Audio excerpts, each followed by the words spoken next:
Hi, Blackwater Rising. And sitting next to me on my left are the boys from the band. How you doing, fellas? What's going on, Rob? Johnny P. How are you? Johnny P. What's up, Johnny? How are you? Finally get you fellas down here. Finally. How long have we been trying to get this together? About a year and a half? About a year and a half. That's all good. It's all good. Got a lot of mutual friends. So now listen, where you guys originally from? Brooklyn, Long Island. I was born in Brooklyn. Yeah, that's why it took so long. We had to save up money to get over that bridge. Seriously. Oh, that was great. Listen, New York in America is the land of the shakedown. It really is. And they call mafia guys criminals, you know? So, so now listen, what's up with this new record, Blackwater Rising? This is your first one, right? Yeah. The band's been together for 3 years. We just released an album, self-titled. It's in stores throughout the country right now. We just had gotten a deal. We're going through Sony. Beautiful. On Giddy Up Records. Sony Records. And Great. we're very excited about it. We began airplay here in New York on Q104.3. They've been playing us mostly on specialty shows because they usually don't play music as heavy as Eddie what Trunk, we do. no? I know Eddie Clark. Trunk. Jonathan Clark is who's been playing Out of the Box. He's been playing us on Sunday Jonathan nights. Clark does a show here. It's called The Director's Chair. Oh, yeah? One of our fellow producers, Kenny Graham, Yes. he runs the show. It's a good time. Awesome. So good. But yeah, so the album's out now, and it's on iTunes. It's worldwide and nationwide, and we're very excited about it. And we've just been, you know, doing as many shows as possible. We're looking to do some kind of tour. We've been getting radio play throughout the country. Good. And, Now listen, something boggles me. I was reading a write-up on you guys. It says you performed at the SXSW, and you were Tongue twister. yeah. That's South by Southwest. Okay, Yeah. SXSW, and you won the award for High Times Doobie Award for Best Rock. Yeah. High Times Magazine, they award, it's called the Doobie Award. It's actually this handcrafted glass bong, water bong. And it comes from High Times Magazine, and they award it to artists, people vote. And we had won Best Rock Band, Best Great. New Rock Band. Does it come filled? Did they pack it? I was just going to say that.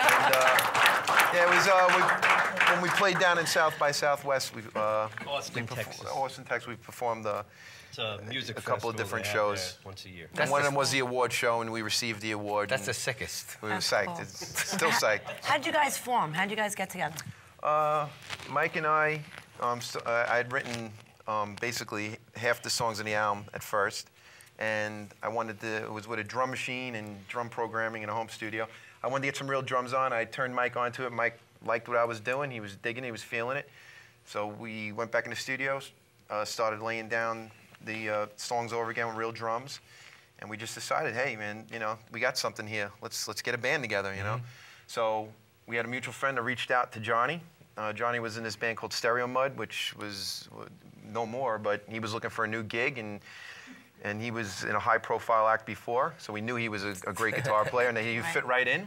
And so he came down, and he loved what he heard, and he got in the band, and he brought Odie along. He which came was, along, what, 6 months? 6 months? Yeah. We wanted to work on guitars and get the guitars tight, and then he was... Right. The whole He's time meshed I was well. like, this is very perfect. good. Right. The final piece. Yeah, He I was knew the whole himself. time he was going to be the guy. We brought a few other guys down, and I really wish we had a camera on the wall. If you don't mind me asking, where'd you record this? I have a home studio where I recorded it. So you did everything? Yeah. Live drums or computer? Is that No, what it's you- live all drums. It's all that's Excellent. all mistakes and everything. We leave it all on there.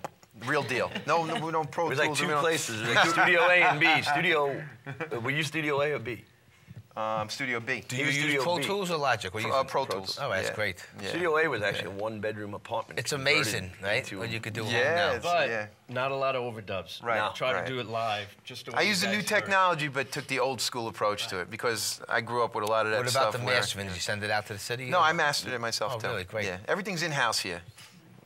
It's the only way. That's not my language. It's the only way to do it. So now listen, let me ask you this question. How did the internet affect your band in a good or a positive way?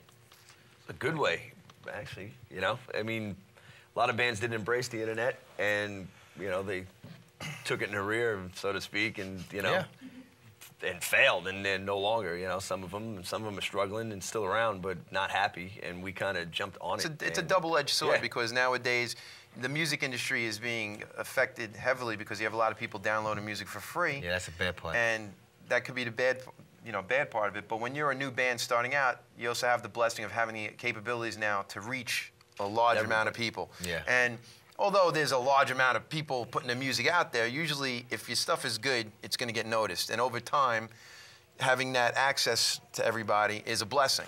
So although you may be losing something, you're gaining something in return as well. And it opens up, you know, you have to embrace it. It's the new technologies, and you just have to make it happen. If somebody downloads the album for free, then maybe they'll come to your show, they'll pay to get in, and they'll buy a T-shirt, you know? Yeah. You'll gain a fan. As long as you're making a fan, that's really all that matters. I mean, that's the way it goes. So now listen, we're coming close to the end of the show fast. Website, any tour plans, everything on there, I can imagine? We're planning on doing as much touring as possible. We have a bunch of things in the works right now. The album can be bought in stores throughout the country. They're in some Best Buys and most mom and pop stores, record stores. If we could find a record store, it's probably going to be in there.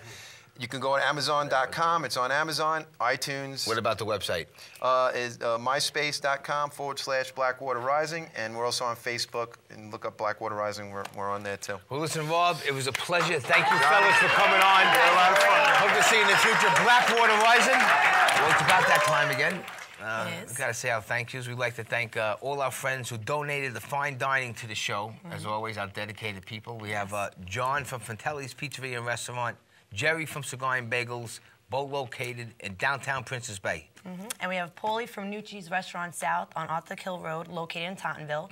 Also, last but not least, we have Rafael Bartolo, and he is at Piccolo Ferraris on the corners of Richmond Avenue and Victory Boulevard. For sure. Food was excellent, thank you. So I'd like to thank all our dedicated CTV staff for coming down to the show, all our friends and family too. So. And we're getting kicked out of here, so check us out on YouTube, MySpace, Facebook. You want to be in the audience? Late Night with Johnny P at yahoo.com. So I'm Johnny P. Dana Caruso. Take care and comb your hair. Comb your own hair.